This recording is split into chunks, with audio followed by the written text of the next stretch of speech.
AP assembly దగ్గర నుంచి రాష్ట్రపతి ఎన్నికల వివరాలు అందించడానికి మా ప్రతినిధి అశోక్ సిద్ధంగా ఉన్నారు. అశోక్,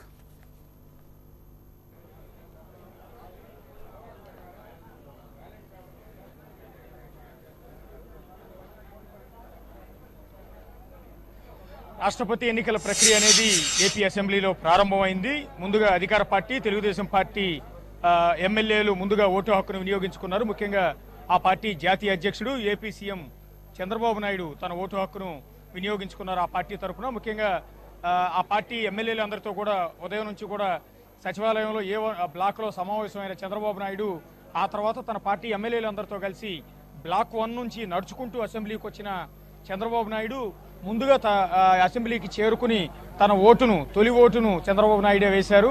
ఆ తర్వాత ఏపీ స్పీకర్ కోడెల శివప్రసాదరావు రెండో ఓటును వేశారు. ఇక మూడో ఓటును ఏపీ రాష్ట్ర తెలుగుదేశం పార్టీ అధ్యక్షుడు కళా వెంకట్రావు వేశారు.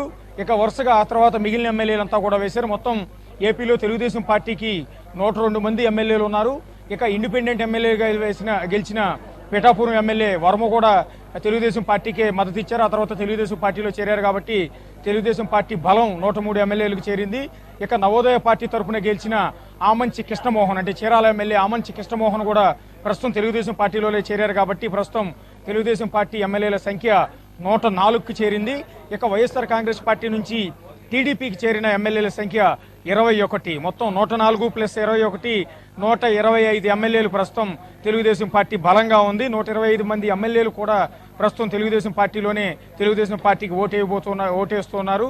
అయితే ఇంకోటి నంద్యాల ఎమ్మెల్యే భూమా నాగిరెడ్డి కూడా తెలుగుదేశం పార్టీలోనే ప్రస్తుతం ఉన్నట్టుగానే భావించాలి. కానీ ఆయన మరణంతో నంద్యాల స్థానం ఖాళీ అయింది కాబట్టి ప్రస్తుతం ఆ ఒక్క ఓటు మాత్రం ప్రస్తుతం ఈసారి మాత్రం ఓటు వేయట్లేదని మనం భావించాల్సి ఉంటుంది. అందువల్ల 174 మంది ఎమ్మెల్యేలు మాత్రమే రాష్ట్రపతి ఎన్నికల్లో ఓటు వేస్తున్నారు. ప్రస్తుతం తెలుగుదేశం పార్టీకి సంబంధించిన ఎమ్మెల్యేలు అందరూ కూడా ఇవాళ ఎన్నికల్లో ఓటు వేయడానికి ఇక్కడికి హాజరయ్యారు. అందరూ కూడా కొద్దిసేపటి క్రితమే బ్లాక్ 1 నుంచి అసెంబ్లీ వరకు నడుచుకుంటూ వచ్చి చాలా ఉత్సాహంగా రాష్ట్రపతి ఎన్నికల్లో ఓటు వేయడానికి పార్టిసిపేట్ చేశారు. మహిళా ఎమ్మెల్యేలు అందరూ కూడా మంత్రులతో సహా అందరూ కూడా నడుచుకుంటూ వచ్చి ఓటు హక్కును వినియోగించుకుంటూ ఉన్నారు. ప్రస్తుతం అందరూ కూడా ఓటు వేయటం అనేది దాదాపుగా పూర్తిగా వస్తోంది. మరికొద్దిసేపట్లోనే వైఎస్ఆర్ కాంగ్రెస్ పార్టీకి సంబంధించిన ఎమ్మెల్యేలు కూడా ఇక్కడికి రాబోతున్నారు. తెలుగుదేశం పార్టీకి సంబంధించిన ముఖ్యంగా బాలకృష్ణను కూడా ప్రస్తుతం మనం చూడొచ్చు. ఓటు వేయటానికి ఎమ్మెల్యే బాలకృష్ణ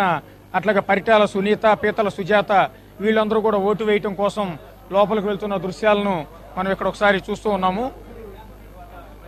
రాష్ట్రపతి ఎన్నికల్లో పార్టిసిపేట్ చేయడానికి ఓటు హక్కును వినియోగించుకోవటం కోసం బాలకృష్ణ లోపలికి వెళ్తున్న దృశ్యాలను మనం ఇక్కడ చూస్తూ ఉన్నాము. హిందూపురం ఎమ్మెల్యే తెలుగుదేశం పార్టీ నేత సినీ నటుడు బాలకృష్ణ లోపలికి ఓటు హక్కును వినియోగించుకోవడం కోసం ప్రస్తుతం ఏపీ అసెంబ్లీకి చేరుకున్నారు. వాస్తవానికి ఉదయాన్నే ఆయన సచివాలయానికి చేరుకున్నారు. చంద్రబాబు నాయుడుతో ఎమ్మెల్యేలతో కలిసి భేటీ అయ్యారు. రాష్ట్రపతి ఎన్నికల్లో ఎలా ఓటు వేయాలన్న దాని మీద చంద్రబాబు నాయుడుతో కలిసి ఆయన సమావేశమై కీలక అంశాలన్నింటినీ కూడా తెలుసుకున్నారు. ఆ తర్వాత ఎమ్మెల్యేలందరితో కలిసి ఆయన అసెంబ్లీ వరకు నడుచుకుంటూ వచ్చారు. ప్రస్తుతం పరిటాల సునీత, పీతల సుజాత వీళ్ళందరితో కలిసి ఆయన నడుచుకుంటూ అసెంబ్లీ లోపలికి వెళ్తున్న దృశ్యాలు కూడా చూస్తూ ఉన్నాము. ఆయన కూడా మరి కొద్దిసేపట్లోనే రాష్ట్రపతి అభ్యర్థి రామ్నాథ్ కోవింద్కు ఆయన ఓటు వేయబోతూ ఉన్నారు. ఇక వైఎస్ఆర్ కాంగ్రెస్ పార్టీకి సంబంధించి వైఎస్ జగన్, వైఎస్ఆర్ పార్టీ ఎమ్మెల్యేలందరూ కూడా మరికొద్దిసేపట్లోనే ప్రత్యేకమైన బస్సులో విజయవాడ స్టేట్ గెస్ట్ హౌస్ దగ్గర నుంచి ఇక్కడ అసెంబ్లీకి మరికొద్దిసేపట్లో వాళ్ళంతా కూడా రాబోతున్నారు. ఇప్పటికే విమానంలో గన్నవరం ఎయిర్పోర్టుకు చేరుకున్న జగన్ అక్కడ నుంచి రోడ్డు మార్గం ద్వారా విజయవాడ స్టేట్ గెస్ట్ హౌస్ దగ్గరికి చేరుకున్నారు. అక్కడ తన ఎమ్మెల్యేలందరితో కూడా ఆయన భేటీ అయ్యారు. రాష్ట్రపతి ఎన్నికల్లో ఎన్డీఏ అభ్యర్థి ఎవరైతే ఉన్నారో రామ్నాథ్ కోవింద్కు ఓటు వేయాలని తన ఎమ్మెల్యేలందరికీ కూడా ఆయన సూచించారు. అట్లాగే ఓటు హక్కును ఎలా వినియోగించుకోవాలి, ఎలా వేయాలి, ఎలాంటి పొరపాట్లు అనేది దొరలకుండా ఓటు హక్కును ఎలా వేయాలన్న దాని మీద ఆయన తన ఎమ్మెల్యేలందరికీ కూడా చెప్పడం అనేది జరిగింది. సీనియర్ నేతలు ఉమారెడ్డి వెంకటేశ్వర లాంటి వారందరి చేత ఆయన తన ఎమ్మెల్యేలందరికీ కూడా సలహాలు ఇప్పించారు. మరికొద్దిసేపట్లోనే ఒక ప్రత్యేకమైన బస్సులో జగన్ తన ఎమ్మెల్యేలందరినీ కూడా తీసుకుని ఇక్కడ అసెంబ్లీకి రాబోతూ ఉన్నారు.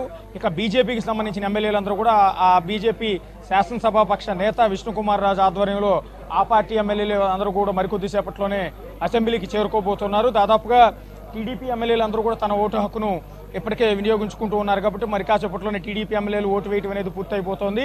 మరి కాసేపట్లో వైఎస్ఆర్ కాంగ్రెస్ పార్టీ ఎమ్మెల్యేలు కూడా వస్తే మరో గంటలో వైఎస్ఆర్ పార్టీ ఎమ్మెల్యేలు ఓటు వేయడం అనేది పూర్తయిపోతుంది. ఆ తర్వాత బీజేపీ ఎమ్మెల్యేలు దాదాపుగా మరో గంటన్నర లోపే ఈ రాష్ట్రపతి ఎన్నికల ప్రక్రియ అనేది ఏపీ అసెంబ్లీలో ముగిసిపోతుందని మనం భావించాల్సి ఉంటుంది. మొత్తం 174 మంది ఎమ్మెల్యేలు మొత్తం తమ ఓటు హక్కును ఏపీ అసెంబ్లీలో వినియోగించుకోబోతూ ఉన్నారు. MP Rayapati Narasaraopet MP, TDP MP Rayapati Sambasivarao కూడా మరి కాసేపట్లోనే ఏపీ అసెంబ్లీకి రాబోతున్నారు. ఆయన ప్రత్యేకమైన అనుమతి తీసుకోబోతూ ఉన్నారు.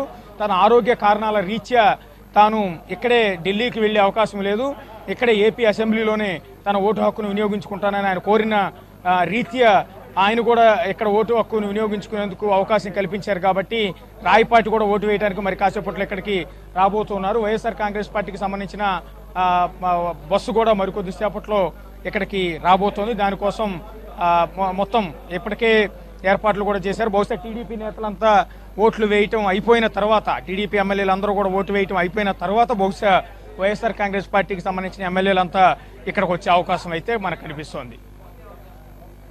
రైట్ అశోక్, దేశ ప్రథమ పౌరుని ఎన్నిక ఏర్పాట్లు ఏ విధంగా ఉన్నాయో మనం చూస్తున్నాం. దేశ ప్రథమ పౌరుని ఎన్నిక కొనసాగుతోంది. సాయంత్రం 5 గంటల వరకు పోలింగ్ కొనసాగుతుంది. 14వ రాష్ట్రపతి ఎన్నిక లాంఛనమైనప్పటికీ కాంగ్రెస్ కూడా పోటీకి నిలపడంతో మీరా కుమార్ని ఎన్నిక అనివార్యమైంది. ఈరోజు సాయంత్రం 5 గంటల వరకు పోలింగ్ కొనసాగుతుంది. 20వ తారీఖున ఓట్ల లెక్కింపు ఉంటుంది. 25న 14వ రాష్ట్రపతి ప్రమాణ స్వీకారం ఉంటుంది.